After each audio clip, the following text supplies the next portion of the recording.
Huge game in Muskogee tonight. The undefeated Roughers taking on undefeated Stillwater with the District 6A 2-1 title on the line. Fox 23's John Acevas has the highlights and reaction from Muskogee.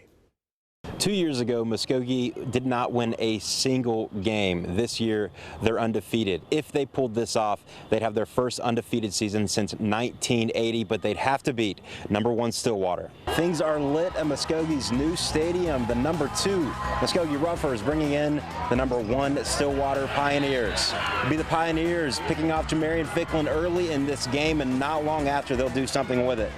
It's going to be Gage Gundy taking this one up the middle and getting the Pioneers on the board first, up 7-0 early on their first drive. Jamarian Ficklin wanted that last one back, and he's going to go right back to the air, throwing a deep ball here right off the sideline, setting the Muskogee Roughers up for their first touchdown of the game. A few plays later, it would be Ficklin and the Roughers getting on the board, tying this thing up. Gundy trying to get that one back, though. A couple drives later, goes deep to the right side of the football field, right in the end zone. It would be the Pioneers taking the lead, going up 14-7. Just over 30 seconds left in the first half. It'd be running back to running back. Latavius Johnson throwing this one to Anthony Watson, who sheds off a tough tackle, tying this game up just as the first half is about to expire. Start of the fourth quarter, it's been a rough one for the Muskogee Roughers, down 14-24, and the big Pioneers basically pounding this clock out.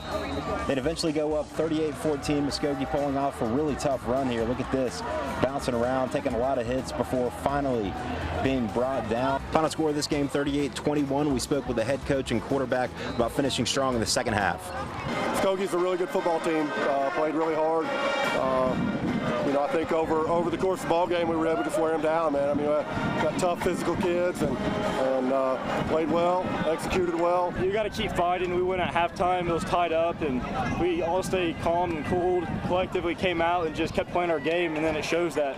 I think eventually, if we can keep playing our game, teams are just going to quit. Towards the end of the game, the Muskogee cheerleaders and some of the fans said, "We'll see you in the playoffs," and chanted that a few times. Certainly a possibility after speaking with the head coach of Stillwater and their quarterback.